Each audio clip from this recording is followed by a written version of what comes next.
గుడి కట్టాలనుకుంటున్నా అని చెప్పేసి ఆ గుడి నిర్మాణం ఎక్కడి దాకా వచ్చింది, పునాదులు వేసారా, గోడలు లేపారా అని అడుగుతున్నా. మీరు కొన్ని చోట్ల గమనించి ఉంటారు, స్టాచ్యూ ఆఫ్ లిబర్టీ అని ఉంటుంది, స్టాచ్యూ ఆఫ్ ఫ్రీడమ్, అదేవిధంగా స్టాచ్యూ ఆఫ్ ఈక్వాలిటీ.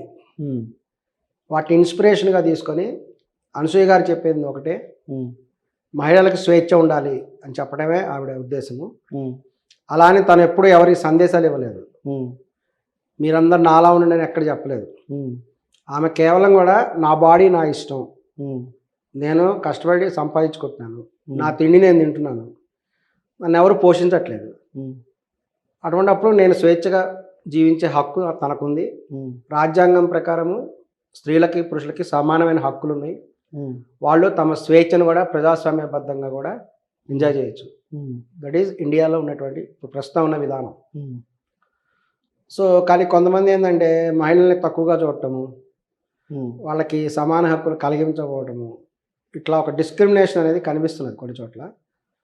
అలా కాకుండా ఈక్వాలిటీ అనేది ఉండాలి అనేటువంటి ఉద్దేశంతో కూడా చాలామంది మేము అనసూయ అభిమానులు ఉన్నాము. ఒక ఫ్రీడమ్కి ఒక రిప్రజెంటేటివ్గా. అంటే మీరు ప్రెసిడెంట్ దానికి? నేను అనసూయ ప్రెసిడెంట్ అధ్యక్షునిగా నేను చెప్పుకున్నాను. ఇక్కడ చాలామంది ఉన్నారు, నేను ఒక్కడినే కాదండి, చాలామంది ఉన్నారు. కానీ ఏంటంటే వాళ్ళందరూ తెర వెనుక ఉన్నారు.